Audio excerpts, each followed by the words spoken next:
பெருஞ்சோதி அருட்பெருஞ்சோதி தனிப்பெரும் கருணை அருட்பெருஞ்சோதி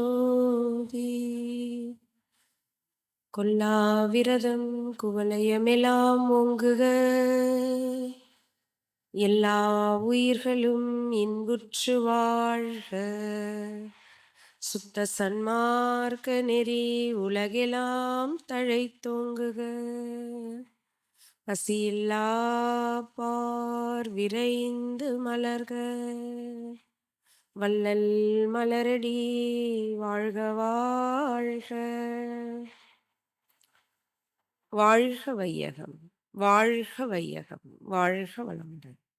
வாழ்க இறை உணர்வு, வளர்க கருணை நெறி, வெல்க சன்மார்க்கம். குரு வாழ்க, குருவே துணை. என்னை நான் அறிய வேண்ட இறைவா, நீயே என் குருவாய் வந்தாய். சென்னியில் சிந்தை வைத்து சீர்த்தவும் முறையாய் செய்கின்றேன். உன்னையே என்னுள் காட்டி உள் நிறைந்து அறிவாய் நின்றாய். முன்னை சேர் வினை தூய்மைக்கே முயன்று அறநெறி வாழ்கின்றேன். யான் உரைக்கும் வார்த்தையெல்லாம் நாயகன் தன் வார்த்தையன்று, யான் உரைக்கும் வார்த்தையன்று. நான் யார், எனக்கென ஒரு ஞான உணர்வேது நாட்டீர். நான் ஏது உரைப்பேன், சிவம் என் ஊன் நாடி நிலா ஒளி. ஆண்மநேய ஒருமைப்பாட்டு உரிமை உடைய அன்பு உள்ளங்களாக திகழ்ந்து கொண்டிருக்கின்ற டைப்பிங் வார் பொதுமக்கள் அனைவருக்கும், பக்த கோடிகளுக்கும், மகாசக்தி மாரியம்மனினுடைய பக்த கோடிகளுக்கும், இந்த கோவில் நிர்வாகத்தை சார்ந்த அத்தனை அன்பு உள்ளங்களுக்கும் அடியனுடைய பணிவான தயவான வணக்கங்கள், வாழ்த்துக்கள். பேரு வந்தவன பார்த்தேன், மகாசக்தி மாரியம்மன். மாமா தலைப்பு என்ன? மனக்கவலை மாற்றல் எளிது. ரைமிங்கா வருது இல்லையா? அவள் உங்கள் மனக்கவலை எல்லாம் மாற்றுவதற்கு தயாராக இருக்கிறார். நீங்கள் மாறுவதற்கு தயாராக இருக்கிறீர்களா? நமக்கு எப்பவும் கவலைப்படுறதுக்கு வேணா ஜாலி, ஏதாவது ஒரு கவலை வேணும் மனுஷனுக்கு. ஆனா உண்மையில் மனிதனினுடைய தன்மை கவலை இல்லாம வாழலாம். மனக்கவலை மாற்றல் எளிது அப்படின்னு நம்ம தலைப்பு கொடுத்தோம். எத்தனை பேருக்கு இது எங்கேயோ கேட்ட மாதிரி இருக்கே அப்படின்னு யாருக்கெல்லாம் தோணுச்சு? கடவுள் வாழ்த்துல முதல் குறள், அகர முதல எழுத்தெல்லாம் ஆதி பகவன் முதற்றே உலகு. இரண்டாவது குறள்,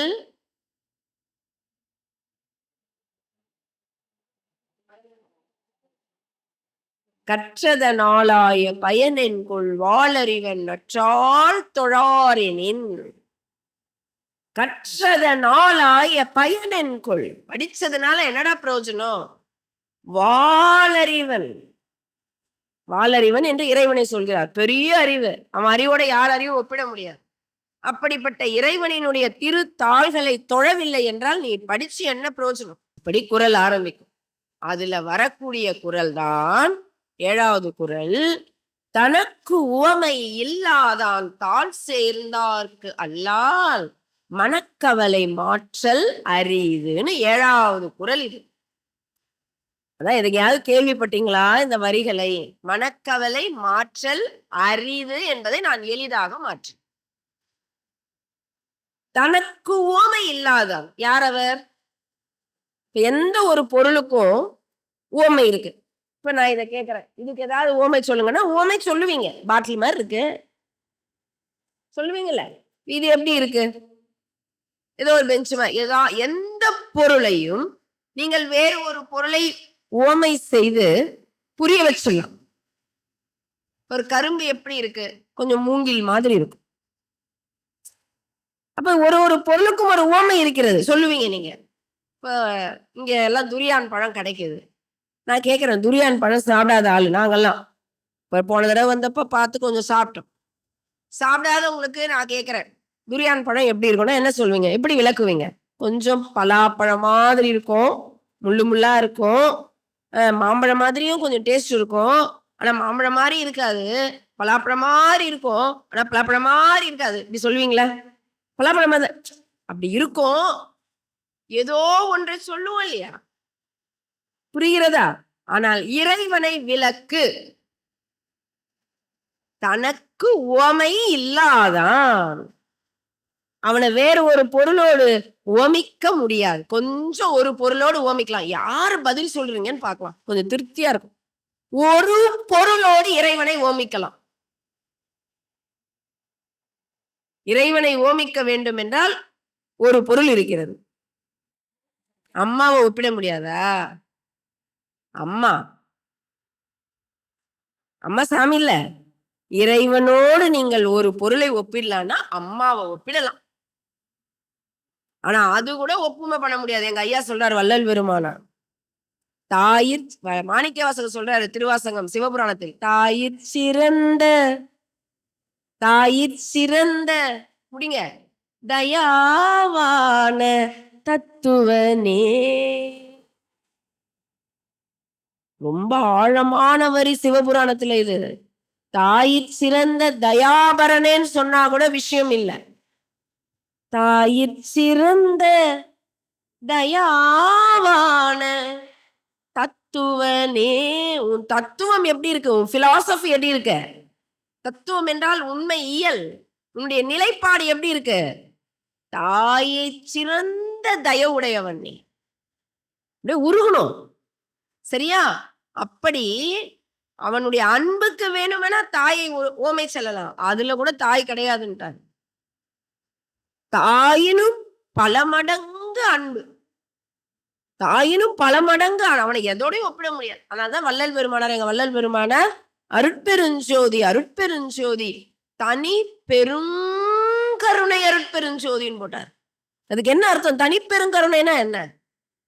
அவனுடைய கருணையை எந்த ஒன்றோடும் ஒப்பிட முடியாது. யூனிக். இறைவனுடைய கருணை எப்படி? யூனிக். யார் கருணையோடும் எந்த கருணையோடும் அவன் கருணையை ஒப்பிட முடியாது. எவ்வளவு கருணை? பெருங்கருணை. நம்ம கேட்கலாம், அப்படி ஒன்னும் கருணை தெரியலையே, இந்த மழைதாயா கருணை. அவனை நினைச்சு சிந்திக்கிறதுக்கு எவ்வளவு விஷயம் இருக்கு தெரியுமா? இந்த மழைன்னு ஒண்ணு அவன் கொடுக்கலன்னா, அதனாலதான் கடவுள் வாழ்த்துக்கு அப்புறம் வள்ளுவர் யார போட்டாரு? வான் சிறப்பு. கடவுளுக்கு நிகரானது மழை. அதனாலதான் 2வது அதிகாரம் வான் சிறப்புன்னு போட்டார். அதெல்லாம் பாயிரவியல் இருக்கும். பாயிரவியல்னா என்ன? முன்னுரை. இது இல்லைன்னா எதுவுமே இல்லை. பாயிரவியல் 4 அதிகாரம். வான் சிறப்பு, கடவுள் வாழ்த்துக்கு நெக்ஸ்ட். ஒவ்வொன்றிலும் இறைவனுடைய கருணை. அது மகான்கள் அப்படித்தான் அணுகுறாங்க. இப்பா உன் கருணை எவ்வளவு பெருசியா அப்படின்னு பார்த்தாங்க. அப்படி தனக்கு உவமை இல்லாதான். இந்த குறளுக்கு யார் பொருள் சொல்றீங்கன்னு பார்க்கலாம். தனக்கு உவமை இல்லாதான் தாள் சேர்ந்தார்க்கு அல்லால் மனக்கவலை மாற்றல் அரிது. என்ன புரிகிறது? என்ன சொல்ல வருகிறார் வள்ளுவர்? தனக்கு உவமை இல்லாதானாகிய இறைவனினுடைய திருவடிகளை சேர்ந்தவர்களை தவிர, புரிஞ்சிருச்சா? சேர்ந்தவர்களை தவிர மற்றவர்களினுடைய மனக்கவலை மாறுவது அரிது, முடியாதுன்ட்டு. யாருக்கு முடியும்? இறைவனினுடைய திருவடிகளை யார் பற்றி கொண்டார்களோ அவர்களுக்கு தான் மனக்கவலை போகுமா. அதான் இந்த தலைப்பு கொடுத்த. அவர்களுக்கு மனக்கவலை மாற்றல் எளிது. மற்றவங்களுக்கு மனக்கவலை மாற முடியாது. 4வது குறள் கடவுள் வாழ்த்துல. வேண்டுதல் வேண்டாமை. திருக்குறள் எல்லாம் படிங்க தயவு செஞ்சு. நமக்காக தான் எழுதி வச்சுட்டு போனாரு. நமக்காக தாங்க எழுதி வச்சுட்டு போனார். யாருக்காக எழுதி வச்சுட்டு போனார்? எவ்வளவு இன்புறலாம், எவ்வளவு வெட்டி கதைகள் பேசுகிறோம். எவ்வளவு நேரம் உங்க வேலைக்கு போகும்போது டிராவல்ல இருப்பீங்க. ஒரு குறள் ஒரு நாள் படிங்களேன்.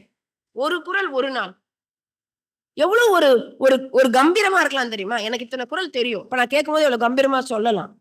உங்களுடைய மனதின் தரம் மாறும்னா. வாழ்க்கை தரத்தை மட்டும் உயர்த்த பாக்குறீங்களே, மனதின் தரம் மாற வேண்டாமா?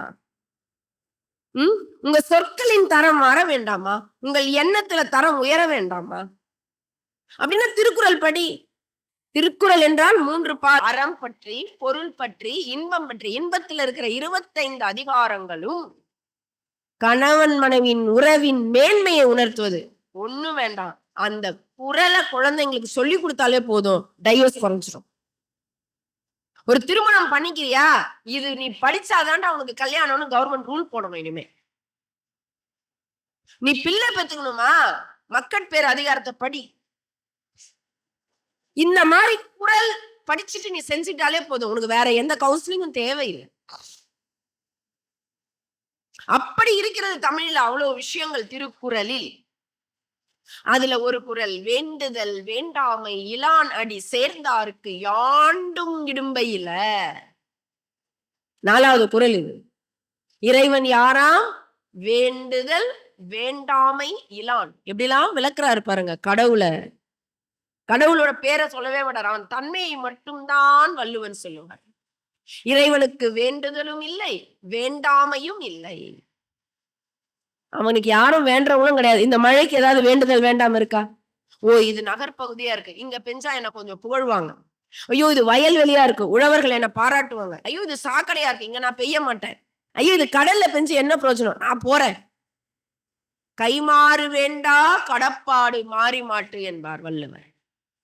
அதுக்கு எந்த கைமாறும் கேட்காது. எந்த இடத்தில் மேகம் குளிர்கிறதோ அந்த இடத்துல மழை பெஞ்சிரும். அதுக்கு வேண்டுதலும் கிடையாது, வேண்டாமையும் கிடையாது. அப்படித்தான் இறைவன். எந்த வேண்டுதல், இவங்க எனக்கு பிடிச்சவங்க பிடிக்காதவங்க, குழந்தை போல தெய்வமும் குழந்தையும் கொண்டாடும் இடத்தில் நீ நல்லா கொண்டாடணும்னா இறைவனை ஃபுல்லா நீ வாங்கிக்கலாம். அவனுக்கு வேண்டுதல் வேண்டாமல் கிடையவே கிடையாது. நம்ம நினைக்கிறோம் கடவுளுக்கு என்ன பிடிக்கல, உன்னுடைய பாத்திரம் அப்படிப்பட்டதாக இருக்கிறது. கடவுளுக்கு எல்லாரையும் பிடிக்கும். அப்படி சொல்கிறார் வள்ளுவர், வேண்டுதல் வேண்டாமை இலான். என்ன அர்த்தம் தெரியுங்களா? இதெல்லாம் நம்ம படிக்கணும். இறைவனுக்கு வேண்டுதல் வேண்டாமை இல்லாதவன், அவனுடைய அடிகளை சேர்ந்தவரை தவிர மற்றவர்கள். ஆனால் இந்த இடத்துல வேண்டுதல் வேண்டாமை இலான் அடி சேர்ந்தார்க்கு யாண்டும் இடும்பையில. இடும்பைனா கஷ்டம். அவங்களுக்கு எப்பவுமே கஷ்டம் வராதான். யார் சொல்றது? தமிழ் புலவர், தமிழ் தாத்தா, முதுமொழி புலவர், தெய்வ புலவர், பொய்யாமொழி புலவர், உலக பொதுமறையை இந்த உலகிற்கு தந்தவர். அவர் சொல்றாரு, கேட்க மாட்டோம். உனக்கு என்னைக்குமே கஷ்டம் இல்லப்பா, இறைவனின் திருவடியை பிடிச்சுக்கோ. ஆனா கஷ்டம்னு சொல்லி புலம்புறதுக்கு தயாரா இருக்கும். எங்கெங்கயோ போய் கைய காட்டுவோம், ஜாதகத்தை எடுத்துட்டு போவோம், இந்த சடங்கு பண்ணு, இந்த சம்பிரதாயம் பண்ணு, இந்த பூஜை பண்ணு, உனக்கு சரியாயிடும்னு சொன்னா லட்சக்கணக்குல செலவு பண்ண தயாராக இருக்கும். அவங்க சொல்றதெல்லாம் நம்புவோம். ஆனா நம்ம தாத்தா சொல்றாரு, கடவுளை பிடிச்சுக்கப்பா, கடவுள் திருவடியை பிடிச்சுக்கப்பா, உனக்கு கஷ்டம் வராதுன்னு சொன்னா காது கொடுத்து கேட்க மாட்டோம். ஏன்? அவ்வளவு மறைப்பு. இறைவன் லேஸ்ல அதை கேட்க வைக்க மாட்டான். சொல்லுவாங்க அப்படின்னு ஜாதகத்தை தூக்கி எங்க வேணாலும் போய் கேட்டுங்க. இறைவன் பாப்பான்ல, என்ன விடவாடா அதெல்லாம் பெருசு. எந்த நாயன்மார்களாவது, எந்த ஆழ்வார்களாவது, எந்த மகான்களாவது இப்படி ஜாதக கட்ட தூக்கினும் யாராவது போனாங்கன்னு கேள்விப்பட்டிருக்கீங்களா? அவங்க ஒரே சக்தி, கடவுளை மட்டும்தான் நம்புவாங்க. கோயிலுக்கு தான் போனாங்க, கடவுளை தான் சரணடைஞ்சாங்க. அப்பர் சுவாமிகளுக்கு சூளை நோய் வந்த பொழுது இறைவனை தான் பற்றினார தவிர, சிவபெருமானதான் பற்றி கொண்டு அழுதார தவிர, இதுக்கு எங்க ஜாதகம் இருக்கு என்ன பார்க்க போனோம்? போலியே எந்த சம்பிரதாயம், எந்த சடங்கு, எந்த நிவர்த்தி தோஷம் ஒன்னும் கேட்கல. அவன் திருவடியை போய் பிடிச்சுக்கிட்டார். மார்கண்டேயருக்கு 16 வயது கண்டம் என்ற பொழுது அவங்க தாய் சொல்றாங்கப்பா, 16 வயசுல உனக்கு உயிர் கண்டம், நீ போயிடுவ. அம்மா, ஜாதகக்கார போய் புடிமா சொன்னாரா? நேராக போய் சிவபெருமானின் திருவடிகளை பற்றி கொண்டாரே தவிர வேற ஏதாவது நம்பினாரா? ஏன் நமக்கு இத்தனை வரலாறுகளை படிக்கிறோம்? யாருக்காக இதெல்லாம் சொல்லி வச்சுட்டு போயிருக்காங்கப்பா? இறைவனை பற்றிக்கொள். யாருக்காக இருக்கிறார் கடவுள்? அருணகிரிநாதர் என்ன பண்ணாரு? அவருக்கு அத்தனை துன்பம் வந்ததே முருகப்பெருமானின் திருவடியைத்தானே பற்றினார். 63 நாயன்மார்களினுடைய வரலாறுகளை படிங்க. அவங்க ஏதாவது கஷ்டம் வந்த போது, வேதனை வந்த போது ஒண்ணும் வேண்டாம், காரைக்கால் அம்மையார் கஷ்டம் வந்த போதெல்லாம் சிவனேன்னு தான் கூப்பிட்டாங்க. அந்த அம்மாக்கு அவ்வளவு பெரிய கஷ்டம் வருது வாழ்க்கையில, யார போய் அவங்க திருவடியை பிடிச்சிக்கிட்டாங்க? பா இறைவா உடனே இறைவன் வந்து சாங்ஷன் பண்றாரு. நம்ம நம்பல வரமாட்டார். அவனை கூப்பிட்டாதான் கட்டுங்கள் திறக்கப்படும், கேளுங்கள் தரப்படும் என்பது உண்மை. நீ கூப்பிட்டாதான் வருவான். நான் கூப்பிடாமயே வரணும். அந்த அளவுக்கு இன்னும் நீ பக்குவப்படல.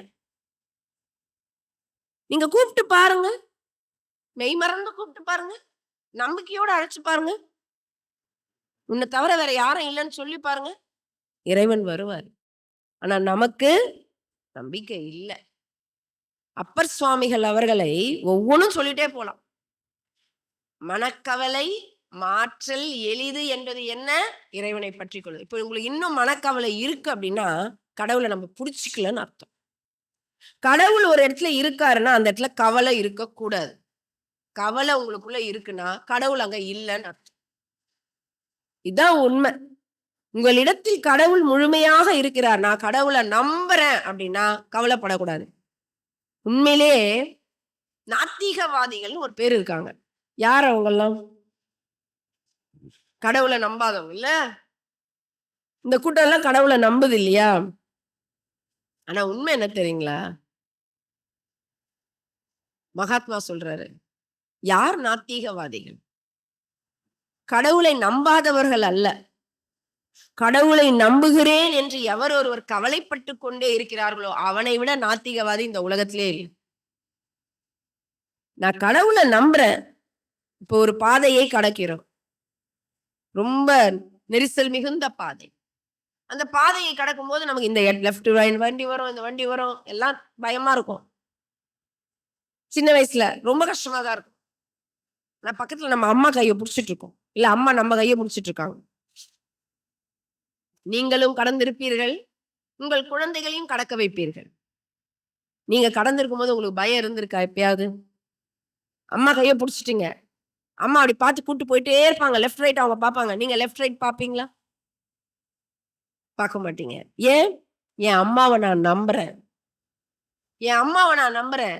கண்டிப்பா எனக்கு ஒரு ஆபத்து வரா மாதிரி என் அம்மா கடக்க மாட்டாங்க. கண்ண மூடிக்கிட்டு கடப்போம். தோல்ல வச்சுட்டு இருந்தா தூங்கிட்டு கூட கடப்போம். கை குழந்தை தூக்கி போட்டுக்கிறாங்க. ரோட கடந்து போயிட்டே இருப்பாங்கல்ல. அந்த குழந்தை பயப்படுதா? இப்ப நம்ம எல்லாரும் நீங்க எல்லாம் ட்ரெயின்ல பிரயாணம் பண்ணியிருப்பீங்க, பஸ்ல பிரயாணம் பண்ணியிருப்பீங்க, கார்ல பிரயாணம் பண்ணியிருப்பீங்க, ஃப்ளைட்ல கூட பிரயாணம் பண்ணியிருக்கலாம். பிரயாணம் பண்ணி இங்க வந்திருக்கலாம். எப்பயாவது அந்த டிரைவர் மேலயோ, அந்த பைலட் மேலயோ நம்பிக்கை இல்லாம, ஐயோ! அவரு எங்க எடுத்துட்டு போய் இடிச்சுடுவாருன்னு தெரியலையே! நைட் எல்லாம் என்னால தூங்க முடியலையே! அப்படின்னா இருக்கீங்க. நிம்மதியா அவர் பாட்டு ஓடுறாரு, கம்முன்னு படுத்துட்டு இருக்கீங்கல்ல. தூங்குறீங்கல்ல. சேஃப்டியா பேசிட்டு வரீங்கல்ல. ஏன்? அந்த டிரைவர் சரியா ஓட்டி என்ன கொண்டு போய் என் வீட்ல சேர்த்துருவார். ஒரு சாதா டிரைவர் மேல வைக்கிற நம்பிக்கைய, எல்லாம் வல்ல பரபிரம்மத்தின் மீது வைத்தீர்களா, உங்க வாழ்க்கை எனும் வண்டிய அவர் சிறப்பாக ஓட்டுவார்.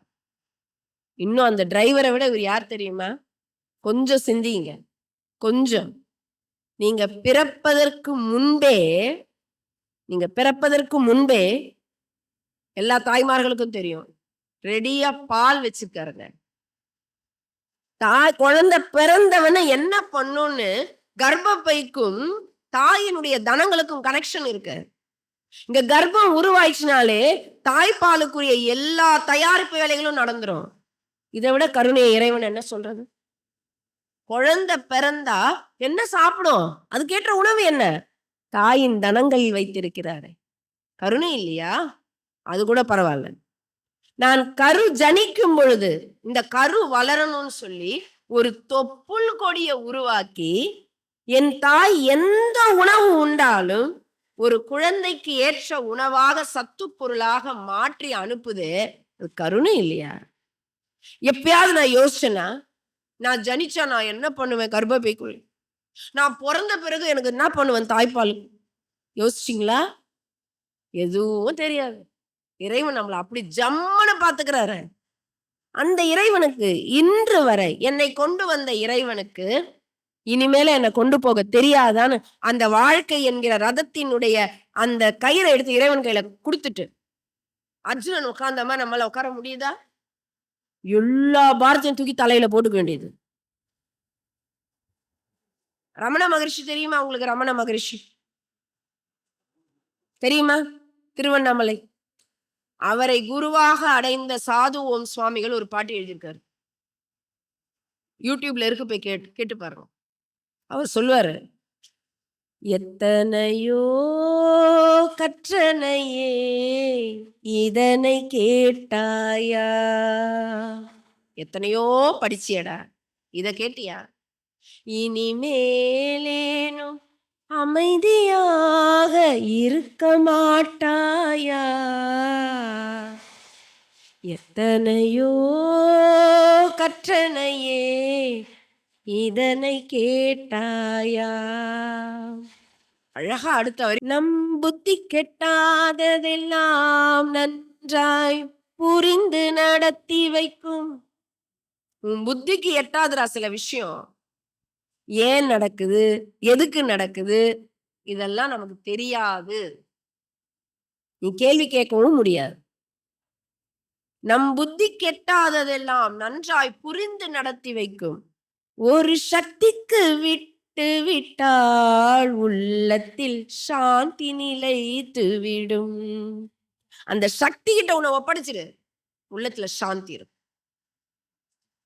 அடுத்து சொல்றாரு, மூட்டையை வண்டியில் வை, தலைமேல் முக்கி சுமக்காதே.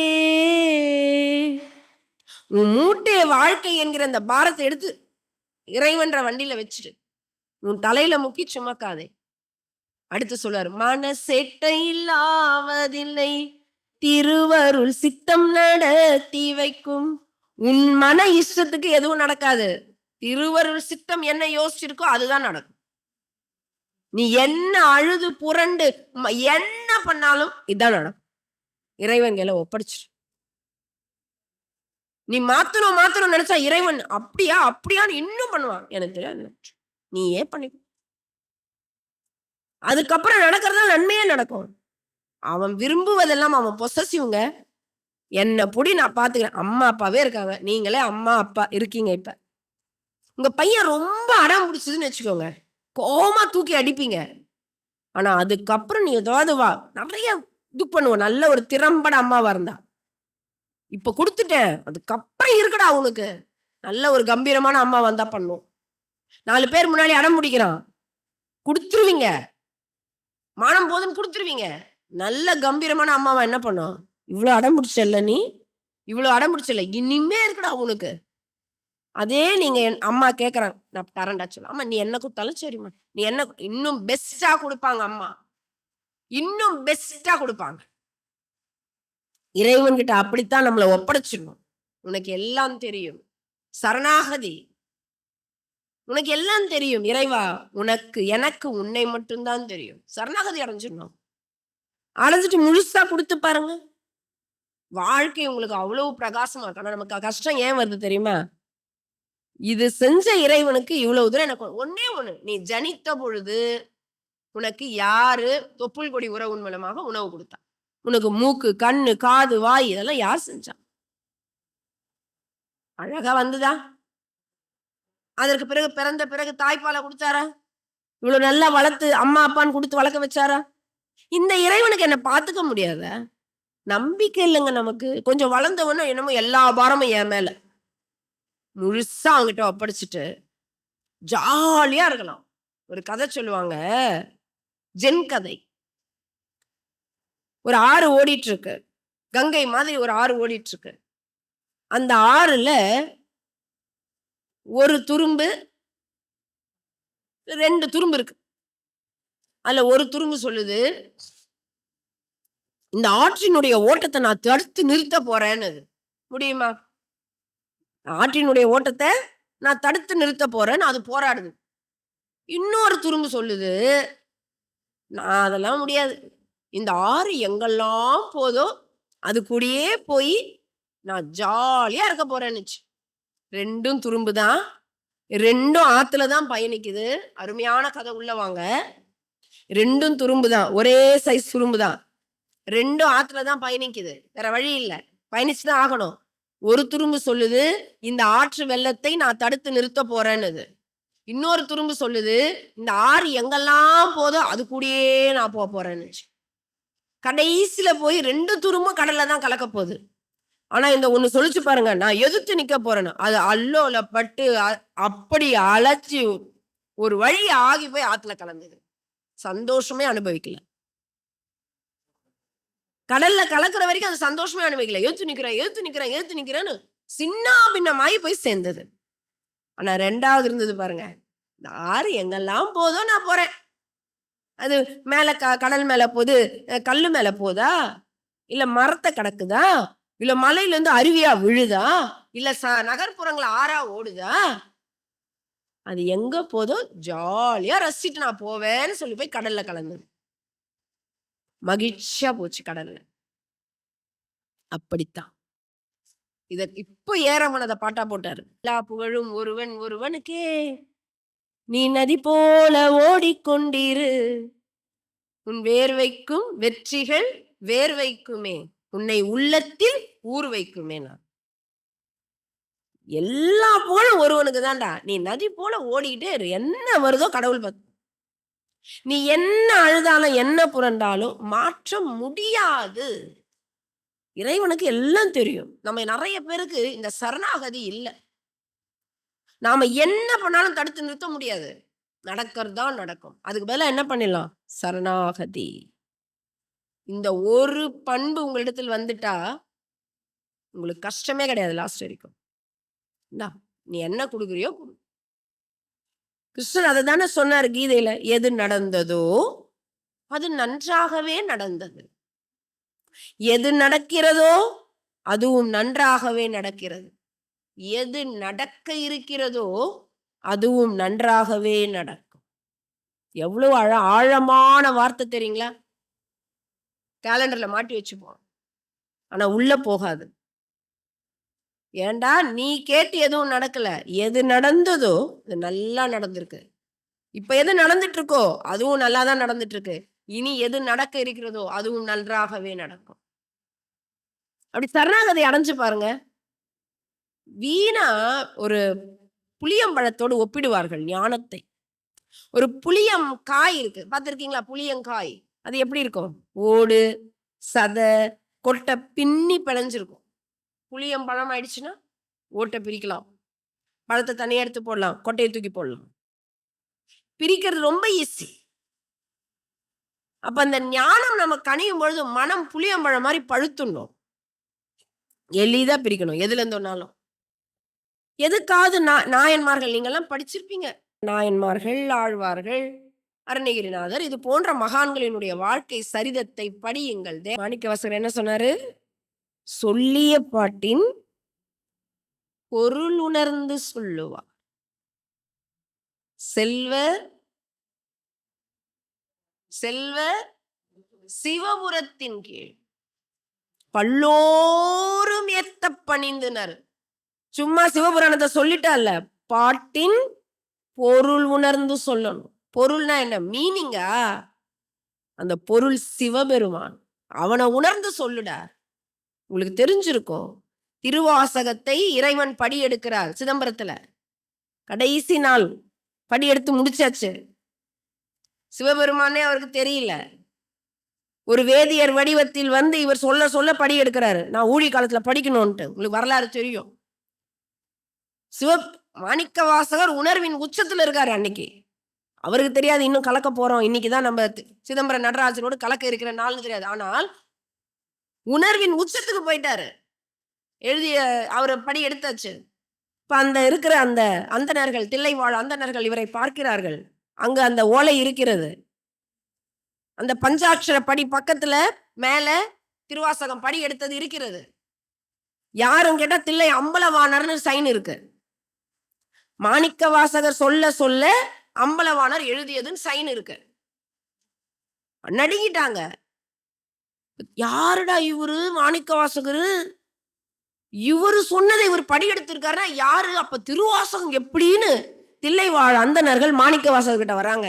எப்படி இறைவன் ஏத்துறான் பாருங்க தன்னுடைய அடியவர்களை. எல்லாரும் முன்னாடியும் தேடி வர வைப்பான். இவங்க தேடி போக வேண்டியதில்லை. அடியவர்களை தேடி அன்பர்களை வர வைப்பார். அப்ப அவர்கள் எல்லாம் வந்து கேட்கிறாங்க, இந்த திருவாசகத்துக்கு பொருள் என்னன்னு கேட்டாங்க. மாணிக்க வாசகர் என்ன சொன்னாரு? சொல்லல. என்ன சொன்னார்? செயல் மூலம் காட்டினார். இந்த தில்லை அம்பலவாணர் அப்படி காட்டுறார். வாய் வரல, வார்த்தை வரல, கண்ணீர் பெருகுது. சும்மாவே அழுவார் அவரு. அழுதுதான் திருவாசகம். இப்ப அம்பலவாணரே வந்து படி எடுத்தார் என் நூலைனா என்ன ஆயிருப்பாரு மாணிக்க வாசகர்? உணர்வினுடைய உச்சம் குழஞ்சு போயிட்டு இருப்பார்.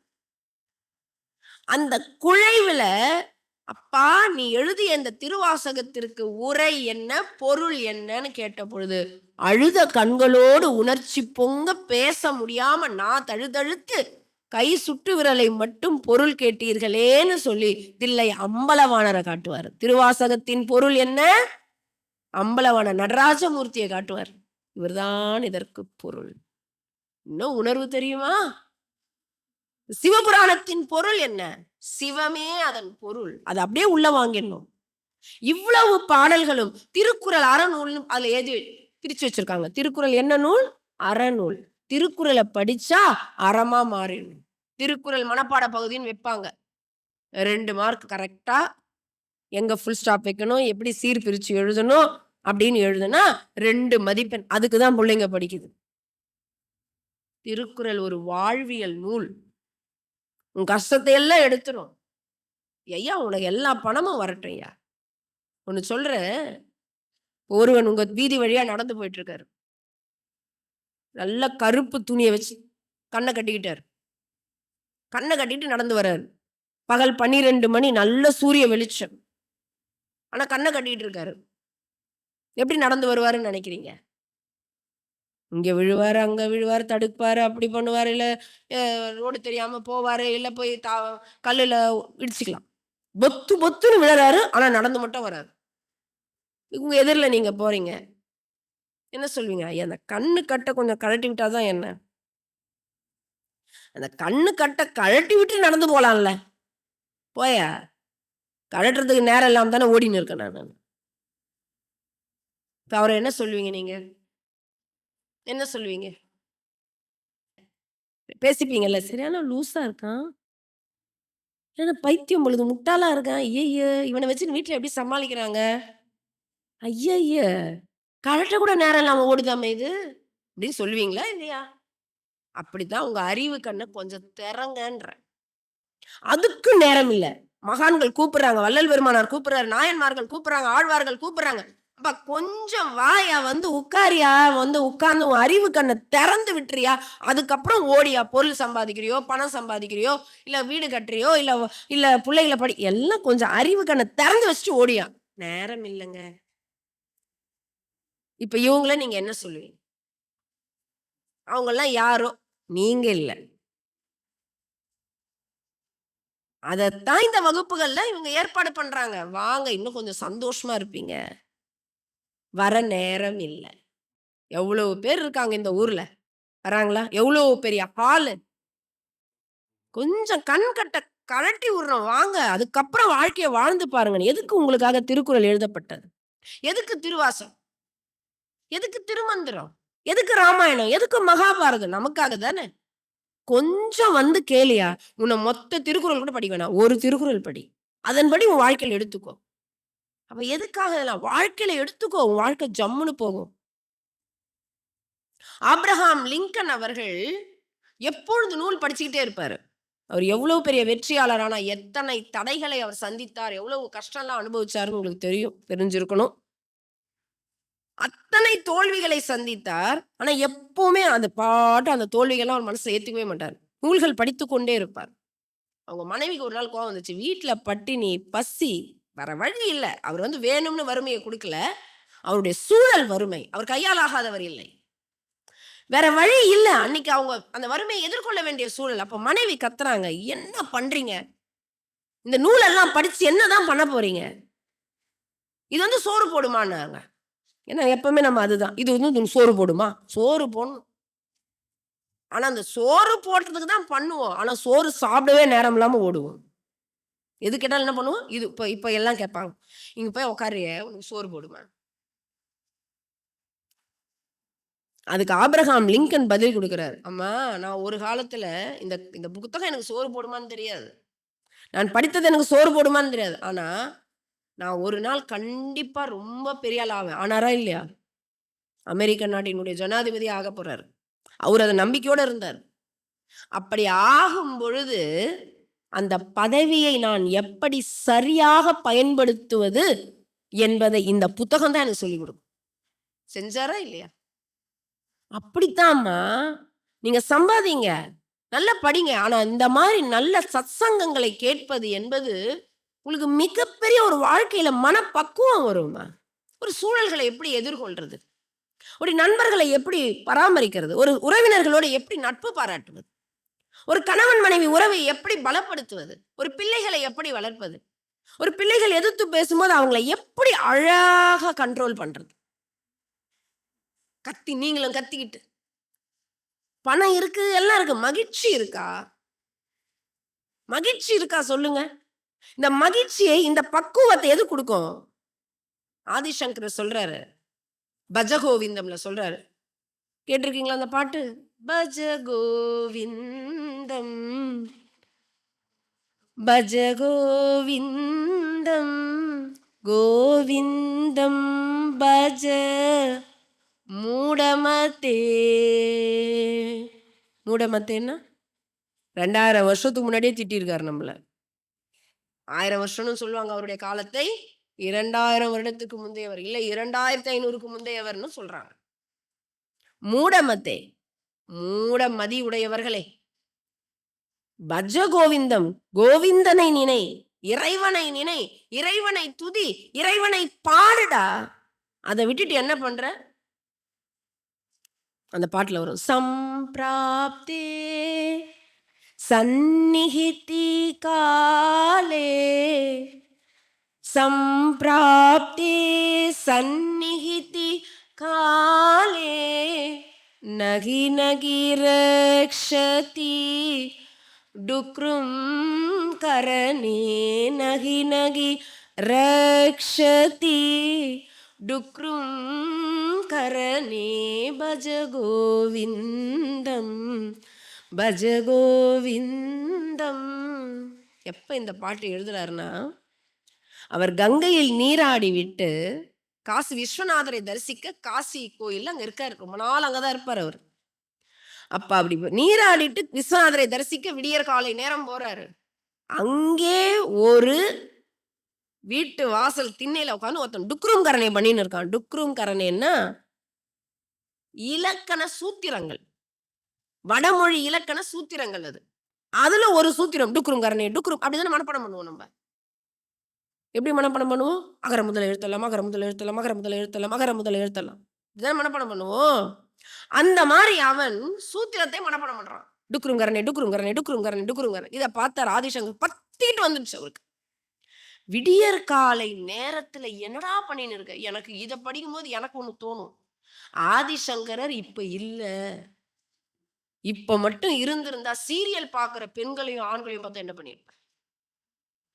அதாவது அவன் பரவாயில்ல, ஒரு இலக்கண சூத்திரத்தை தான் படிச்சுட்டு இருந்தான், ஃபார்முலாஸ். இப்ப இருக்கிறவங்க ஃபுல் ரீல்ஸ் தான். இப்ப பார்த்தா கட்டுப்பெரியவர். அப்ப 2000 வருஷத்துக்கு முன்னாடி அவர் என்னடா இலக்கண சூத்திரத்தை படிச்சுட்டு இருக்கீங்க? இந்த விடியற் காலை நேரம் கோவிந்தனை நினைப்பதற்கான நேரம் இல்லையா? அதுக்கு என்ன சொல்றாரு? பயமுறுத்துறாரு. எங்க ஐயாவ, எங்க வள்ளல் பெருமானார் ஐயா சொல்லுவாரு, இந்த மக்களை திருத்துறதுக்கு நான் என்ன பாடுபடுறேன் தெரியுமா? அவர் சொல்றாரு, இந்த மக்களை என் வழிக்கு சன்மார்க்க பாதைக்கு கொண்டு வர மகிழ்ச்சி பாதையா? சன்மார்க்க பாதை என்ன? மகிழ்ச்சி. மகிழ்ச்சியா இருக்கலாம் வாங்க. அந்த பாதைக்கு இந்த மக்களை திருப்புவதற்கு நான் படுற பாடு 4 உபாயங்கள் நம்ம கிட்ட இருக்கு. சாம தான பேத தண்டம். அது என்ன அர்த்தம் தெரியுமா? இப்ப உங்களை ஒரு ஒரு அவங்க விரும்புற விஷயத்துக்கு கொண்டு வரணும்னா 4 உபாயங்களை பின்பற்றலாம். சமாதானமா பேசணும், வந்துருங்க. இல்லைன்னா ஏதாவது பொருள் கொடுத்து கூப்பிடணும், தானம். பேதம், பயமுறுத்துவ, வந்துரு. தண்டம் என்றால் கால்ல ஊந்துருங்கன்றாங்க. நீ உன் பாதைக்கு கூப்பிடியா? அப்படி வள்ளல் பெருமானார் சொல்றாரு, முதல்ல உங்ககிட்ட சமாதானமா பேசுவேன், இல்லைன்னா ஏதாவது பொருட்களை கொடுத்து அழைப்பேன், இல்லைன்னா உங்களை பயமுறுத்தியாவது சன்மார்க்க பாதைக்கு அழைப்பேன். இந்த 3லயும் வரலன்னா உங்க எல்லா திருவடியும் வந்து நான் விழுந்துடுறேன்றார். அவருக்கு என்ன தேவை? அவருக்கு என்னங்க தேவை அந்த மகானுக்கு? அப்படியும் வரலையா? 4வது சொன்னும் நீங்க வரலையா? 5வது ஒண்ணு சொல்றாரு. உங்களுக்காக எப்பொழுதும் அருட்பெருஞ்சோதி ஆண்டவரை நினைத்து, பிரார்த்தித்து உங்களுக்காக நான் சதா சர்வ காலமும் அழுது கொண்டே இருப்பேன். ஆனா வரமாட்டோம். அப்படி ஆதிசங்கரர் பயமுறுத்துறாரு இப்ப. என்ன பயமுறுத்துறாரு தெரியுங்களா?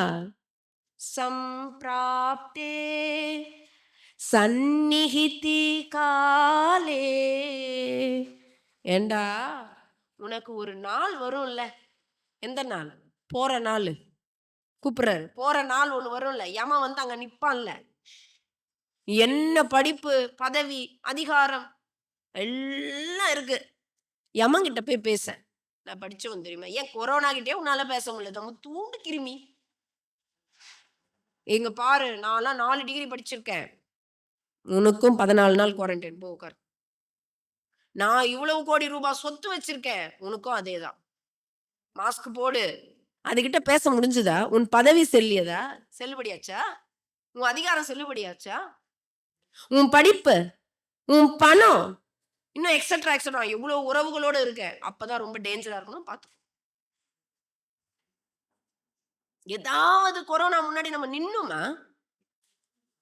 உலக தலைவர்களே போட்டுக்கிட்டாங்க மாஸ்க். அவர்களையும் போய் அட்டாக் பண்ணுச்சு. ஐயோ! ஒரு உலக தலைவர் அவர்கிட்ட நான் போமாட்டேமான்ச்சா? உலக தலைவர்களே போய் அட்டாக் பண்ணுச்சு.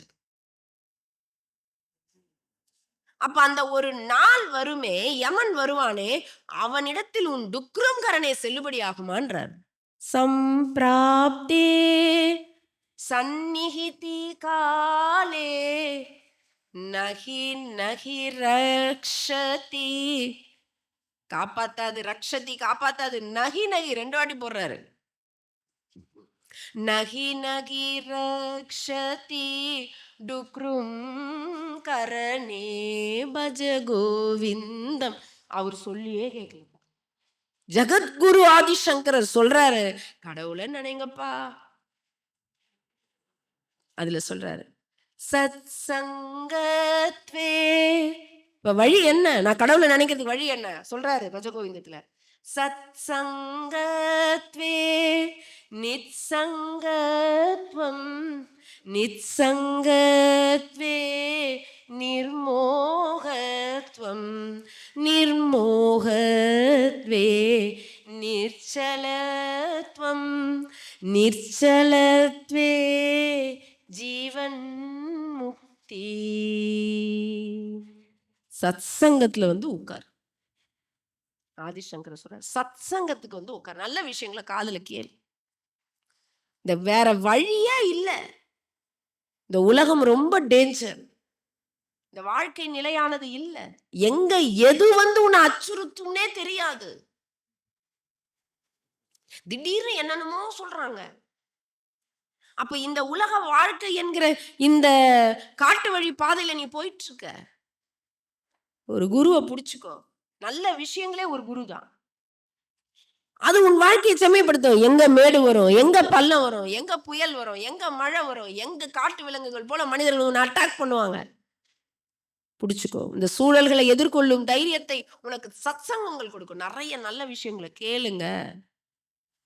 சத்சங்கத்வே நித்சங்கத்துவம். நித்சங்கத்துவம் என்றால் கண்ட கண்ட உலக விஷயங்களிலிருந்து உனக்கு விடுதலை கிடைக்கும். யார் என்ன அனுப்பிச்சாலும் அந்த அந்த விஷயத்தை தான் பார்ப்போம். கெட்ட கெட்ட விஷயம் என்னென்ன இருக்கோ அதெல்லாம் தேடி கண்டுபிடிச்சு பார்ப்பீங்க. ஃப்ரெண்ட்ஸுங்களாம் எப்படி அமைவாங்க தெரியுங்களா? அவங்களுக்குலாம் நல்லா இருந்தாருடி, திடீர்னு போயிட்டாரு. பக்குன்னு ஆயிட்டோம் நமக்கு. நல்லா இருந்தாரு, நல்லா இருந்தாரு, நல்லா பேசிட்டு இருந்தாரு. இப்படி எந்தெந்த விஷயம் எங்க என்ன நீங்க டாபிக் பேசுவீங்க? நேத்து திருவாசகம் நடந்தது. என்ன மறந்து தெரியுமா? நேத்து மாணிக்க வாசகர் ஒரு பாட்டு இருந்தது பார். தேவாரம் படிச்சோம். ஐயோ! என்ன நல்லத பேசலாம்ல. அதனால தான் ஆதிசங்கர் சொல்றாரு, எப்பா சத்சங்க தொடர்புல இருங்க. நல்லதையே பேசுவீங்க. அப்படி ஏதாவது கெட்ட விஷயம் வந்தா கூட அந்த சத்சங்கம் வந்து உன்னை தடுத்துரும். கெட்ட விஷயம் காதுல விழ விடாம பண்ணும். கேட்க பிடிக்காதது வேண்டாம். எனக்கு பொருந்தல இது. சத்சங்கத்வே நிச்சங்கத்துவம். கண்ட கண்ட தேவையற்ற விஷயங்களிலிருந்து நீ விடுதலை பெற்று விடுவாய். அதோட என்ன ஆகும்? நிச்சங்கத்வே. இந்த மண்டைக்குள்ள, இந்த மூளைக்குள்ள, இந்த மனசுக்குள்ள கண்ட விஷயங்கள் போகாம தடுத்துருங்க. நிச்சங்கத்வே நிர்மோகத்துவம். அந்த நிச்சங்கம் வந்துருச்சுன்னா தேவையற்ற ஆசைகள் நம்மளை விட்டு போயிடும். நீங்க நினைச்சிட்டு இருக்கீங்க ஆசைன்னு ஏதோ சாதாரணமா நம்மள குழி தோண்டி புதைக்கிறது இந்த ஆசை தாங்க. நம்ம சந்தோஷம் மொத்தத்தையும் குழி தோண்டி புதைக்கிறது ஆசை. ஆனா எதுக்கு ஆசைப்படுறோம் தெரியுமா? சந்தோஷமா இருக்கணும், சந்தோஷமா இருக்கணும் ஆசைப்படுறோம். ஆனா உங்க சந்தோஷத்தை மொத்தமா மூட்டை கட்டி குழி தோண்டி புதைக்கிறது இந்த ஆசை தாங்க. சிந்திச்சு பாருங்க. ஆசையே இல்லை எனக்கு. சந்தோஷமா இருப்பீங்க. கிடைச்சா ஓகே. புள்ள கல்யாணம் பண்ணின்னு போறான். அம்மான்னு கேட்கல, அப்பான்னு வரல. ஆசை இருந்தா நான் இப்படிலாம் வளர்த்தேன் தெரியுமா? எவ்வளவு கஷ்டப்பட்டு வளர்த்தேன் தெரியுமா? அவனை இப்படிலாம் பண்ணுவான்னு நினைச்சேன். அப்படின்னு என்ன ஆயிடும்? நோய் வந்து அதை யோசிச்சு மனக்குழப்பம் ஆகி ஒரு வீக்கர் பர்சன் ஆகி அவங்கிட்ட போய் சண்டை போட்டு கெஞ்சி இப்படி வளர்த்தேன் தெரியுமாடா? ஏண்டா இதுக்காடா? ஆமா சும்மா புலம்பிக்காத போமா. நான் வளர்த்தேன்ற மரியாதை கெட்டு மானம் போய் நோய் வந்து எல்லாம் வரும். இதே ஆசை இல்லை. கல்யாணம் பண்ண போறான். அவன் நான் வரேன். சரி போயிட்டாப்பா. நான் வளர்த்தேன் அவ்வளவுதான். இதே ஒரு கோழிய பாக்குறோம். அதுக்கு இருக்கிற ஞானம். நாய்களை பாருங்க, வளர்க்குற வரைக்கும் தான் அது கொடுக்குற பாதுகாப்பு நம்மளாலாம் கொடுக்க முடியாது. ஒரு காக்கா முட்டை போட்டு இருக்கிற இடத்துல கோழி அந்த கூடு கட்டுற இடத்துல நீங்க போய் பாருங்க, அதுக்கு வர ஆக்ரோஷம் நம்மள பார்த்தா பயந்து போற கோழியா இதுன்னு தோணும். நம்ம அலறி அடிச்சு ஓடி வருவோம். ஏன்? தன் படைப்பை காப்பாற்ற இறைவன் கொடுத்த யுக்தி தான் அந்த தாய்மை. நான் அப்படிதான் ரசிப்பேன். எந்த விலங்குடைய ஆக்ரோஷமா வரும்போது கடவுளே நினைப்பேன், என்ன உன் படைப்பு மேல உனக்கு அவ்வளவு அக்கறடா. அந்த காக்காக்கு அந்த வீரத்தை கொடுக்கல அப்படின்னா, எங்க கழுக பார்த்தா பயந்து ஓடுற காக்கா தன் குஞ்சுகளுக்கு ஆபத்துனா கழுக எதிர்த்து நிற்கும். பார்த்திருக்கீங்களா? யார் கொடுத்தது காக்குக்கு அந்த தாய்மைக்குரிய அந்த தைரியத்தை? இறைவன் கொடுக்குறான். எதிர்த்து நிற்கும். தன் இனத்தை தன் குழந்தைகளை காப்பாற்ற எல்லா உயிரினங்களும் போராடும். பார்த்திருக்கீங்களா? இப்பெல்லாம் நிறைய ஷார்ட்ஸ் வருது, அதை பாருங்களேன். தன் குழந்தைகளை காப்பாத்த ஒரு ஒரு காட்டெருமைங்க சிங்கம் வந்துருச்சு. 4 சிங்கம் வந்துருச்சு. ஒரு காட்டெருமை 4 சிங்கத்தையும் துரத்தி அடிச்சுதுங்க. அப்பதான் குட்டி போடுது. ரத்த வாடைக்கு சிங்கங்கள் வந்துருச்சு அந்த இடத்துல. நீங்க பாருங்க அந்த ஷார்ட்ஸ். துரத்தி துரத்தி துரத்தி அந்த தன் குட்டிய காப்பாத்துறதுக்கு சிங்கத்துக்கிட்ட ஆக்ரோஷமா போராடி சிங்கங்க பயந்து ஓடிச்சு. என்ன தாய்மை! தன் உயிரை பணைய வைக்குது அந்த இடத்துல. தன் உயிரை பணைய வைக்குது. அதை யாரை கண்டு வியக்க வேண்டும்? அந்த தாய்மைக்கு அந்த பண்பை கொடுத்த இறைவனை கண்டு நான் வியக்கிறேன். சரி, ஆனா அதே கொஞ்சம் வளர்ந்துட்டோம் குழந்தைங்க. நீங்க நாய்க்குட்டி நாங்க பார்ப்போம். ஒரு வயது வரைக்கும் தன்னுடைய பிஸ்கெட்டு, தன்னுடைய பால், அதுங்க அப்படி 10 குட்டிங்க வந்து அந்த காம்பை பிடிச்சி அப்படி ரத்தம் வடிய வரைக்கும் குடிக்கும். விடும் தாய். அம்மா பார்த்துப்பீங்க. கம்முன்னு இருக்கும் அந்த தாய் நாய். தனக்கு ஏதாவது பிஸ்கெட் கொடுத்தா விட அந்த குழந்தைங்க வந்து எதாவது சாப்பிட்டா அது பார்த்துன்னு இருக்கும். தான் குழந்தைங்கள ஒண்ணு யாரும் தூக்கக்கூடாது. எங்க வீட்ல நிறைய அந்த சபையில பைரவர்கள் இருப்பாங்க. நம்ம பிஸ்கட் போட்டோம்னா, உடைச்சு போட்டா சாப்பிட விடும். உடைச்சு போட்டா சாப்பிட விடும். கொஞ்சம் பெருசா இருந்தா அந்த பைரவர் வந்து அந்த குட்டி பைரவர் வாய் வைக்க வந்தா தள்ளி விடும். இது பெருசு, நீ சாப்பிட்றாத, உன் தொண்டையில அடைச்சுக்கோன்னு சாப்பிட விட. நமக்கு புரியாது. ஏன் சாப்பிட விட மாட்டேன். அப்புறம் உடைச்சு தூள் பண்ணி போட்டா சாப்பிட கொடுக்கும். இதே பைரவருங்க வளர்ந்து கொஞ்சம் பெருசானா அதே அம்மா நாய் போய் கடிக்குது. பிஸ்கட் எடுக்க வந்தா. அதோட முடிஞ்சிருச்சு பற்று. அதோட முடிச்சிருச்சு பற்று. கிரேட் ஞானிங்க. ஒவ்வொரு விலங்கு கிட்டயும் அந்த பண்பு இருக்கு. வளர்ற வரைக்கும் அவ்வளவு பாசத்தை காட்டுதுங்க. நம்மளை விட ஒரு படி மேல. வளர்ந்த பிறகு ஓகே போ, இது வேற, நீ வேற, நான் வேற. ஆனா இந்த மனுஷங்கள்கிட்ட இருக்கா? என் வீடு, என் வாசல், என் சாகிற வரைக்கும், சாகும்போது கூட பாருங்க அரைச்சு ஊத்துங்க. இந்தாங்க மண்ணை கரைச்சு ஊத்துங்க. மண்ணாசை போலுகுது. ஏன் அவ்வளவு பற்று பற்று பற்று? துன்பம் தான். அந்த உயிர் தானா அப்படி பிரியணும் அப்படின்னா சொல்லுவாங்கல்ல, எது முக்தி? சொல்ல போறாரு மாணி இவரு சொல்றாரு ஆதிசங்கரர். நிச்சங்கத்தே நிர்மோகத்துவம். நீ உலக விஷயங்களிலிருந்து விடுதலை பெற்றாய். கண்ட கண்ட ஆசைகள் உனக்கு வராதுப்பா. சத்சங்கத்துல இரு. ஆசை வராதுங்க. கம்பீரமா இருக்கலாம். பையன் வரானா? போயிட்டு வா. ஃபோன் பண்ணியா? பண்ணலையா? நீ பண்ணு. பண்ணா பேசுறேன். ஏன்டா எனக்கு பண்ணல? கேட்காதீங்க. அவன் நம்ம பண்ணலன்னு ஏங்கணும். ஏங்க வைக்கும் சத்சங்கம். அந்த கம்பீரத்த குடுக்கும். கேட்க கெஞ்சிலாம் இருக்கக்கூடாது நம்ம. தாய்னா ஆல்வேஸ் அம்மா, அம்மா தான். கம்பீரமா இருக்கணும் நீங்க. சும்மா போயிட்டு மனைவிய பத்தி குறை சொல்லிட்டு, அவனுக்கு மனைவிய பத்தி குறை சொன்னா உங்க மேல கோவம் வரும். சொல்லக்கூடாது. உங்க கம்பீரம் ஏன் போணும்? அந்த பொண்ணுகிட்ட தேவையில்லாம பிரச்சனை பண்றோம். அம்மாங்க சும்மா இருக்குதுல்ல தேவையில்ல. என்ன என்ன எடுத்துட்டு வந்த? என்ன என்ன எதுவுமே பேசாது. நம்ம மரியாதைய காப்பாத்தி. அவங்களுக்கும் ஒரு காலம் வரும். அப்படியேவா ஓடிட்டு இருக்கோம்? வரும்ல. உங்களுக்கு 20 வருஷத்துக்கு முன்னாடி நீங்க எப்படி இருந்தீங்களோ, அதுக்கப்புறம் அதுங்க மாறப்போகுது. அப்படியே காலம் மாறப்போகுது. எதை விதைக்கிறோமோ அதை அறுவடை செய்ய போறோம். ஏதோ நம்ம நல்லா இருந்துன்னு போட்டோம். விடுங்க போ. பற்றே வைக்கக்கூடாது. அப்ப என்ன இருக்கும்? நிர்மோகத்துவம். தேவையில்லாத மோகம் என்றால் ஆசை. நிர்மோகத்வே நிர்ச்சலத்துவம். இந்த மனசுல ஆசை இல்லைன்னா அந்த மனம் எப்படி இருக்குமா? எந்த சலனமும் இருக்காது, எந்த சஞ்சலமும் இருக்காது, எந்த கஷ்டமும் இருக்காது, எந்த குழப்பமும் இருக்காது. சலனம் இல்லாத மனம் இருக்கும். மனம் சலனம் இருக்காது. ஈஸியா நினைக்காதீங்க. 4 ஸ்டெப் தான் ஆதிசங்கரர் சொல்லிட்டாரு. நிர்ச்சலத்வே ஜீவன் முக்தி. சலனமற்ற மனம்தான் இந்த ஜீவன் தான் முக்தி அடையும். இல்லைன்னா நாயா பேயா அந்த முருக மரம் தேடின்னு புளிய மரம் தேடின்னு செத்த பிறகு என்ன பண்ணும்? வாழற வரைக்கும் கஷ்டம். செத்த பிறகும் அங்கங்க வந்து நிக்கிறாங்கன்னுவாங்க. ஏன் இது என் வீடு, என்னால போக முடியல, இது என் மனைவி, இது என் புருஷன், இது என் புள்ள. ஆத்மா சாந்தி அடையாது. ஆசை வேண்டாம்.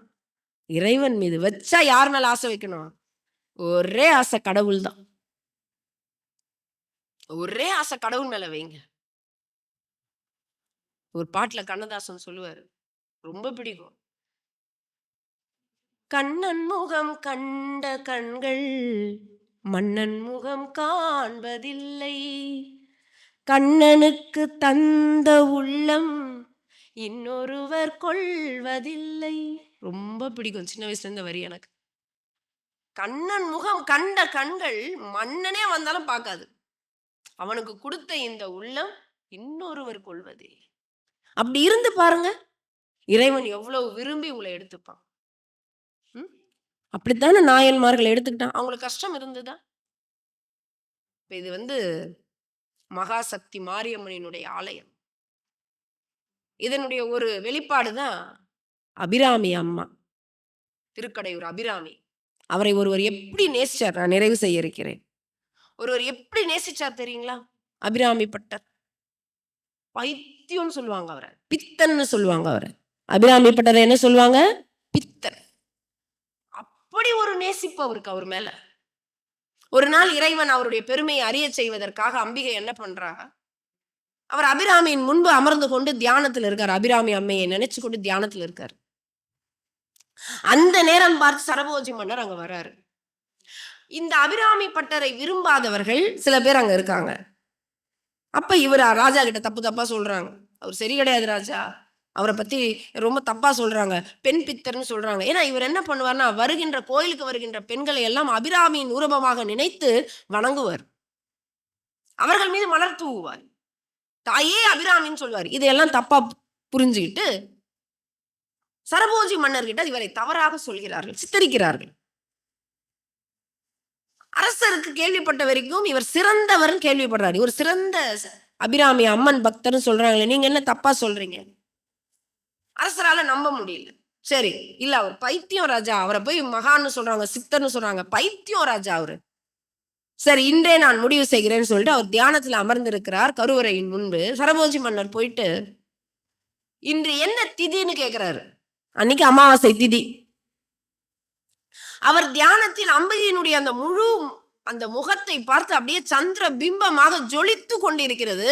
அது தியானத்துல பார்த்துட்டு இருக்காரு. உடனே அவர் உணர்வு நிலையில இருந்து இன்று பௌர்ணமின்ட்டார். இன்னைக்கு பௌர்ணமின்ட்டார். ராஜாக்கு வந்தது கோபம். என்ன சொல்கிறார்? இன்னைக்கு அமாவாசை இல்லைன்றார். பௌர்ணமி போடா அப்படின்ட்டார் கோபத்துல. சித்தர் இல்ல, ஏ பௌர்ணமி போடா அப்படின்ட்டாரு. இவருக்கு இங்க ராஜா வந்து கேட்டதோ எல்லாம் எதுவும் தெரியாது. தியானத்தை வந்து எவனோ தொந்தரவு பண்றான். ராஜாவுக்கு வந்ததுகோ, அதுவும் வேற எல்லாரும் முன்னிலையிலே வர சொல்லிட்டாங்க. அவங்க ஒய்ஃப் வேற நிக்குது. அது ஒரு அவமானம் தாங்க முடியல. உடனே என்ன பண்ணாரு, அங்க இருந்து அர்ச்சகரை கூப்பிட்டாரு. இன்னைக்கு மட்டும் நிலவு வரல, இவனை நான் நெருப்புல போட்டுருவேன். இதான் என் அரசு ஆணைன்னு போயிட்டாரு. அந்த அர்ச்சகருக்கு இவர் மேல அவ்வளவு அன்பு. ராஜா சென்று ஒரு 3 மணி நேரம் கழித்து இவருக்கு விழிப்பு வருது. 6 மணிக்கு நிலவை காட்டணும். இப்ப இவர் எழுந்து அப்படியே தேஜமயமா உட்கார்றாரு. அப்பா நீண்ட அமைதி, சந்தோஷம். அர்ச்சகர் கவலையோட இருக்கார். கோயில் இருந்த மக்கள் எல்லாம் போயாச்சு. கோயில் விரிச்சிருக்காங்க, திறந்து வச்சிருக்காரு. என்ன செய்தீர் நீர்? என்ன பண்ண? மன்னர் வந்தார். அப்படியா? உன்னிடம் வந்து ஒரு கேள்வி கேட்டார். இன்னைக்கு அமாவாசை தீதி, அவரு உன்னை பற்றி தவறாக சொன்னதால் உனக்கு எப்படி நினைவு நல்ல நிலையோடு இருக்கிறாயான்னு கேட்கறதுக்கு, இன்னைக்கு நீ பௌர்ணமின்னு சொல்லிட்டு அவர் கேட்டது. அப்படியா சொன்னேன்? அது மட்டும் இல்ல, அவரை ஒருமையில வேற திட்ட நீ. அப்படியா நடந்தது? அது மட்டும் அல்ல, இன்று மட்டும் நீ நிலவை காட்டல, வானத்துல நிலவு வரவில்லை என்றால், முழு நிலவு வரவில்லை என்றால் உன்னை தீக்கு இரையாக்க போகிறேன்னு சொல்லிட்டு போயிட்டார். அரசு ஆணைன்னு சொல்லிட்டு போயிட்டார். சேவகர்கள் நிக்கிறாங்க, 2 பேரும் உன்னை அரெஸ்ட் பண்ணி கூட்டு போக. ஒரு வினாடி கூட அபிராமி பட்டர் போயிட மாட்டார். ஒரு வினாடி கூட போயிட மாட்டார். நேரா போவார் கருவறைக்குள்ள. ஏண்டி அபிராமி, இதெல்லாம் நீ பார்த்துட்டு தானடி இருந்த? உன் ஆணை இல்லாம இதெல்லாம் நடந்திருக்குமாடி? உன்னுடைய திருமுகத்தினுடைய அழகை கண்டு அப்படியே தரிசிச்சுட்டு இருக்கும் பொழுது அரசர் வந்து கேட்டாரு, நானாடி சொன்னேன்? எனக்குள்ள இருந்து நீ சொன்ன இன்னைக்கு பௌர்ணமி நீட்டு, நீயே பார்த்துக்கொடி. எப்படி சொன்னாரு? நீயே பார்த்துக்கொடி. நேரம் அவர் சொல்றது முன்னாடி இவரே போய் அந்த அந்த தீக்கிரை ஆக்கிற இடத்துல போய் நின்றுடுவாரு. பாட்டு உங்களுக்கு சினிமால வந்திருக்கு, ஆதிபராசக்தி படம். ரொம்ப அழகா போட்டிருப்பாரு கண்ணதாசன். எப்படி சாமிய, நமக்கு முழு உரிமை சாமி கிட்டதான் இருக்குது. சாமி கிட்ட அம்மாவ சொல்லடி அபிராமி, வானில் சுடர் வருமோ, கண்ணதாசன் விளையாடுறாரு பாருங்க. எனக்கு இடர் வருமோ, பதில் சொல்லடி அபிராமி. எப்படி சொல்றாரு? முழு உரிமை. அரசன் கால போய் விழுந்தாரா? இல்ல அர்ச்சகரை துணைக்கு கூப்பிட்டாரா? இல்ல மனைவியை கூட்டு போய் ரெக்கமெண்டேஷன் கேட்டாரா? நில்லடி முன்னாலே, என் நில்லுடியா முன்னாடி வந்து, உங்களுக்கு முழு உரிமை இருக்குங்க கடவுள்கிட்ட. நில்லடி முன்னாலே, முழு நிலவினை காட்டு உன் கண்ணாலே. காட்டுன்னு உரிமை கேட்கிறார். காட்டுவியா அம்மா? காட்டு, முழு உரிமையோடு காட்டு. அந்த பாட்டுல வரும், அபிராமி அந்தாதில வரும், பணியேன் பின் ஒருவரையும் நின் பத்மபாதம் பணிந்த பின்னே. வேற ஒருத்தர் முன்னாடி போய் நான் பணிய மாட்டேன். உன் பாதத்தை, இந்த அழகான பத்ம பாதத்தை பணிஞ்ச நானு இங்க போய் யாருக்காலையாவது விழுவேனா? தாய் என்ன ஆவா?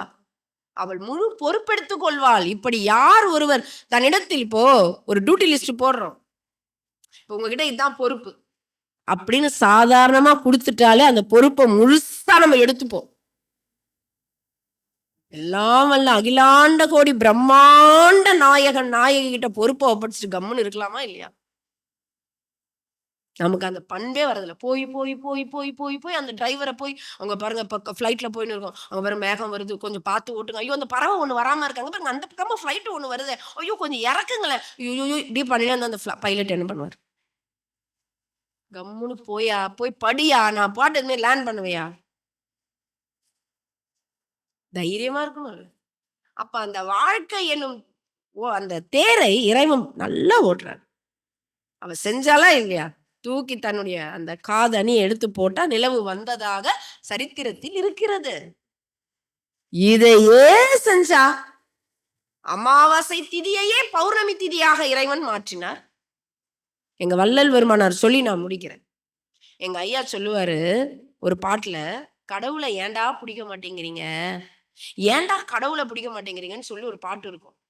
எப்படி பாடுவார் என்றால், இறைவனை தலைவனாகவும் தன்னை தலைவியாகவும் பாவித்து மனமாகிய தோழிகிட்ட பாடுவார். அந்த பாட்டு நெஞ்சறிவுறுத்தல்,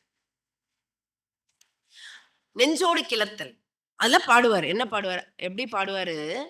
அடங்கு நாள் இல்லாத அமர்ந்தானை காணற்கே தொடங்கு நாள் நல்லதன்றோ நெஞ்சே தொடங்கு நாள் நல்லதன்றோ. என் நெஞ்சே, ஒருவன் யார் இந்த உலகத்துல அடங்கவே மாட்டான், அழிவே கிடையாது. அவன் யார் தெரியுமா? கடவுள். அந்த அடங்கு நாள் இல்லாமல் இருக்கின்ற அமர்ந்தானை காணற்கே. இன்னைக்கே தொடங்கிட, இன்னைக்கே உன் வாழ்க்கையில அவனை பார்க்கணும், அவனை அடையணும், அவனை அறியணும், அவனோட கலக்கணும்னு இன்னைக்கே நினைக்க கூடாதா? அது ஏன் காலம் தள்ளி போட்டுட்டே இருக்க? இன்னைக்கே முடிவெடுத்துரு. நான் இந்த பிறவி நோக்கம் வந்தது கடவுளை அறிவதற்கு தான். இந்த கஷ்டமெல்லாம் போறதுக்கு ஒரே வழி கடவுள் தான். நான் கடவுளை பிடிச்சுக்க போறேன்னு நினைக்க கூடாதா? காலம் கடந்த கடவுளை காணற்கு காலம் கருதுவதேன் கேக்குறாரு. காலம் கடந்த கடவுளாச்சு, அந்த கடவுளை கருதுவதற்கு காலம் கருதுவதே. அப்புறம் போலாம், பசங்கள்லாம் படிச்சு முடிக்கிட்டு வாங்க ஒரு எல்லாம் அப்புறம் போலாம். என்ன இப்போ லேஸ்ல வரமாட்டாங்க. ஏன்னா இறைவன் பெரும் உங்களுக்கு பணம் கொடுத்துருவான், பதவி கொடுத்துருவான். அவனை கேட்கக்கூடிய, அவனை நினைந்து மகிழக்கூடிய அந்த அருளை மட்டும் லேஸ்ல கொடுக்க மாட்டான். அவ்வளவு பாவிகளான்னு பாத்துக்கோங்க. நம்ம எல்லாரும் நினைக்கிறோம் பணம் இருக்கிறவங்க தான் ரொம்ப பாக்கியசாலி, கடவுளோட கருணை அவங்க மேல ரொம்ப பொழியுதுன்னு. பாவம் செய்யறதுக்கு எல்லா வாய்ப்புகளும் உருவாக்குவது பணம் தான். அதை சிந்திச்சு பாருங்க. பணம் இருக்கும் பொழுது தர்ம காரியம் செஞ்சா நீ புண்ணியமா. பணம் அதிகமா ஓரளவுக்கு ஒரு பாட்டுல கூட சொல்லுவாரு, கையில கொஞ்சம் காசு இருந்தா நீ அதுக்கு முதலாளி, கழுத்து வரைக்கும் காசு இருந்தா அது உனக்கு முதலாளி. அடிக்ட் ஆயிடுவோம். எல்லா கர்மத்தையும் சேர்த்துக் கொள்வதற்கு வழி பணம்.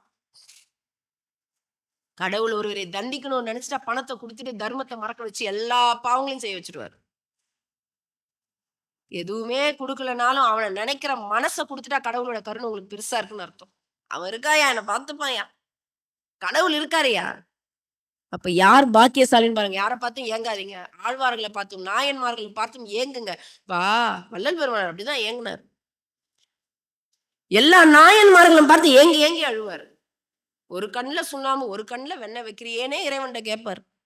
அவங்களுக்கு மட்டும் இப்படி அருள் புரிஞ்சியே. சுந்தரரை வந்து தடுத்தாட்கொண்டியே. ஞான சம்பந்தர கல்யாணத்துல குண்டோட ஜோதியை கலக்க வச்சிய. மாணிக்க வாசகருக்கு அப்படி என்னதான்ப்பா திருப்பெருந்துறையில சொன்ன. இப்படி அவர்களை நினைந்து நினைந்து ஏங்குவார்.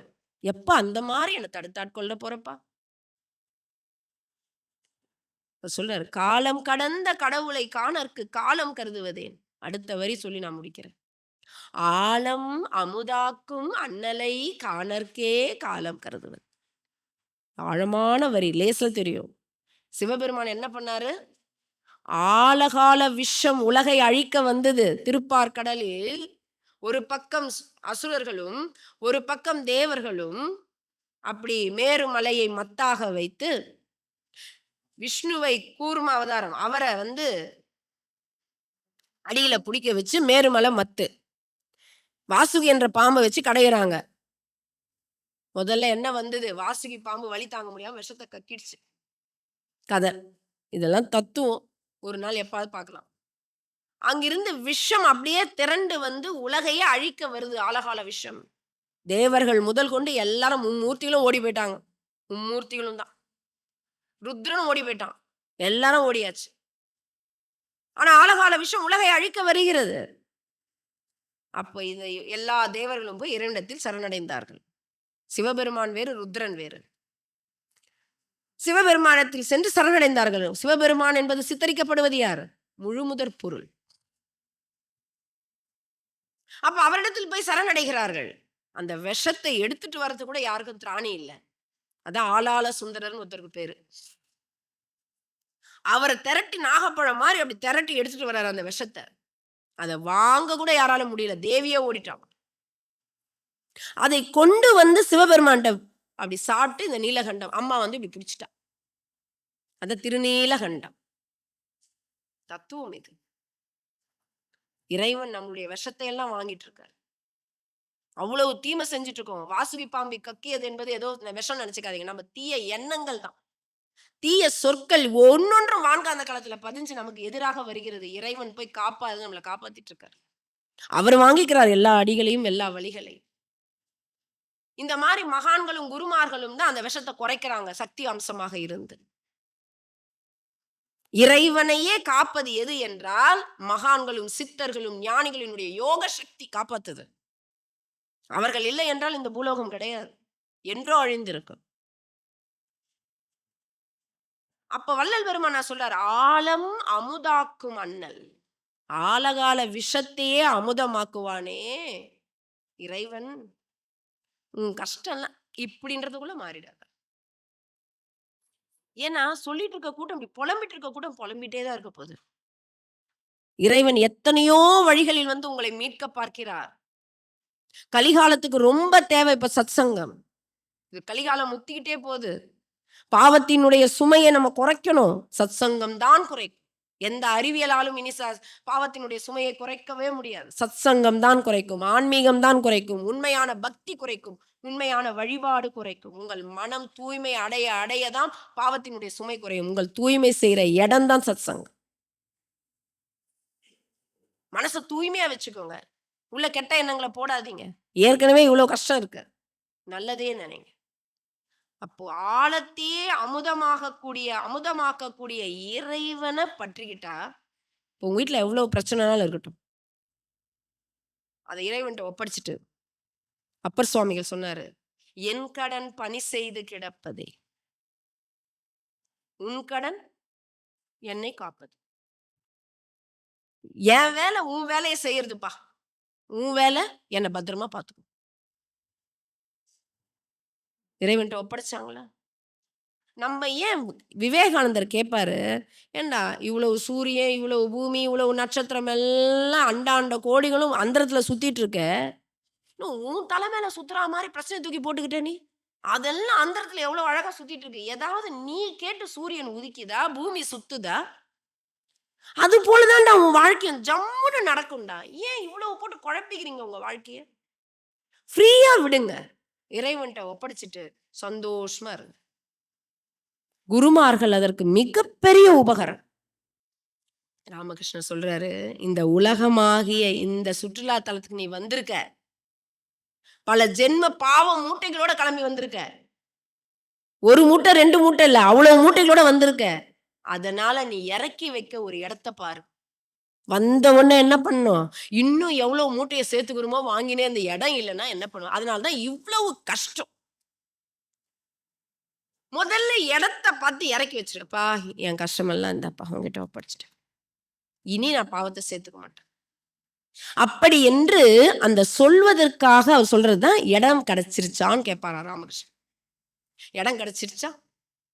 அந்த இடத்துல எடுத்து அது குரு சொல்வார். அந்த குரு தான் அந்த இடம். இந்தப்பா உங்ககிட்ட ஒப்படைச்சிட்டேன், என் வாழ்க்கையை உங்ககிட்ட ஒப்படைச்சிட்டேன், நீ பாத்துக்கோ, நீ என்ன சொல்றியோ அதன்படி நான் இனி நடக்க. இந்த உலகத்துக்கு அவ்வளவு கஷ்டத்துல தானே வந்திருக்கும். எதுக்கு இந்த தேகம்னு ஒரு நாள் சிந்திச்சோமா? எதுக்குடா அந்த தேகத்துல வர்ற கஷ்டம் இருக்கு பாருங்க, பசி, தாகம், ஏகப்பட்ட நோய்ங்க. காது ப்ராப்ளம் முடிஞ்சா கண்ணு ப்ராப்ளம், கண்ணு ப்ராப்ளம் முடிஞ்சா வாயு ப்ராப்ளம், அதுக்கப்புறம் பல்லு ப்ராப்ளம். எத்தனை டாக்டர் இருக்காங்க? நரம்பு டாக்டர், எலும்பு டாக்டர், தோல் டாக்டர், முடிக்கு ஒரு டாக்டர், வாய்க்கு ஒரு டாக்டர், என்னென்னமோ பிரச்சனை.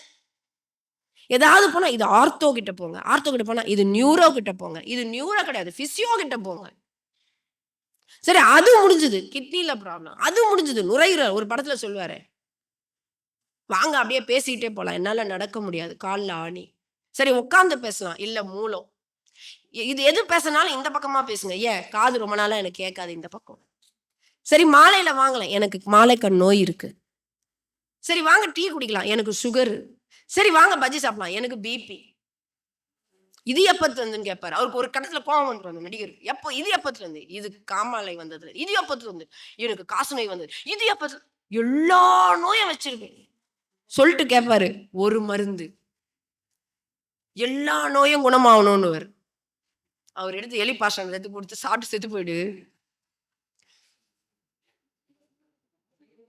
அப்படித்தான் எல்லாரும் நோய்களோட சுத்தின்னு இருக்கோம். இப்ப வளமா போயிட்டு இருக்கு மருத்துவ தொழில் தான். ஏன்னா ஒவ்வொன்றுக்கும் செக்கப் ஒண்ணு போனா இல்ல அடுத்த செக்கப், இந்த செக்கப்.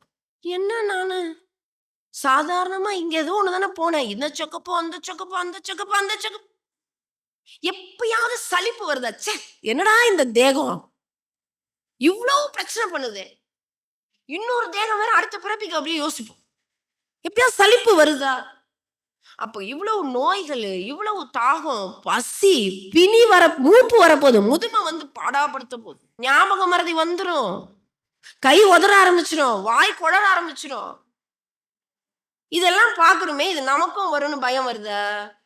அவங்கள பார்த்து சிரிச்சுட்டு போயிடும். பாவம் பாட்டி அப்படின்ட்டு போயிடுவோம். சரி, மரணத்தை பார்க்கிறோமே, இது போல நம்மையும் ஒரு நாள் ஐஸ் பெட்டியில படுக்க வைப்போம். ஞாபகம் வருதா? வராது. அவங்க பாவம்.